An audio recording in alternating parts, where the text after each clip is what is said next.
gorgeous queen, welcome back to my channel. So I usually forget to introduce myself to my new subscribers. Thank you to those who've already subscribed, and if you haven't yet subscribed, please click the subscribe button and the notification and like button. I am Lindiwe and I'm a self-discovery and development coach. I am also a NLP practitioner.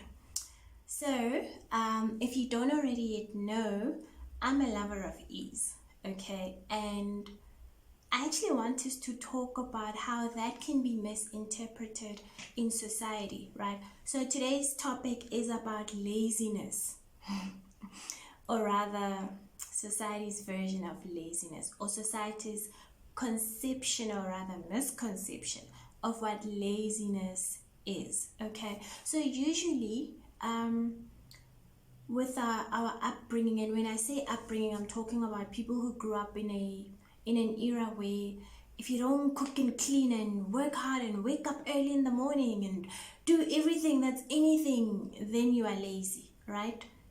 Especially if you're a female, okay?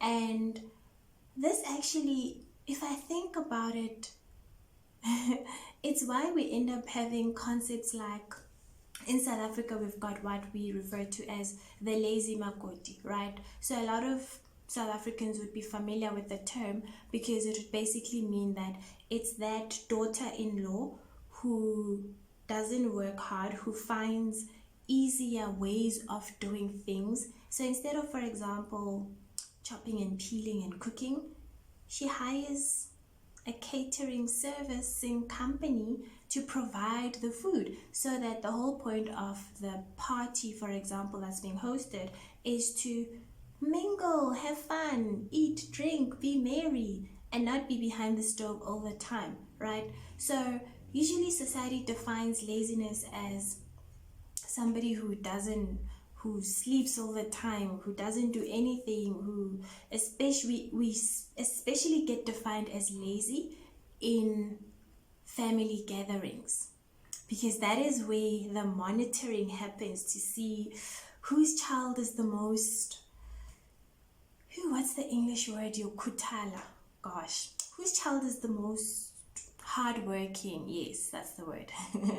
Whose child is the most hardworking, whose wife is the most hardworking, and you get like brownie points that don't really take you anywhere. So being the lover of ease, I actually wanted to say, hey, I'm not lazy. For the longest time, I used to think that I'm lazy, but I realized, no, I'm not lazy. I'm a lover of ease, right? So if there's somebody available to come chop and peel and cook and clean, and I can use that time for something that is actually valuable to me, for something that is worth my while, then I'd much rather outsource things that I don't prefer doing. And sleeping is important to me because I understand the benefits of a good rest, right? When I'm well rested, I'm more productive. When I'm more productive, I'm better off energetically for my clients, right? I'm better off to society as a whole. So if I can outsource, let's say dishes, because I hate washing dishes. If I can outsource washing dishes and use the time to read a book, that's not laziness. If I can put the dishes aside and not wash them for the day because I was just relaxing, that's not laziness. So I wanted to just have you redefine laziness. Are you really lazy, or is that task, whatever it is, not actually that important to you?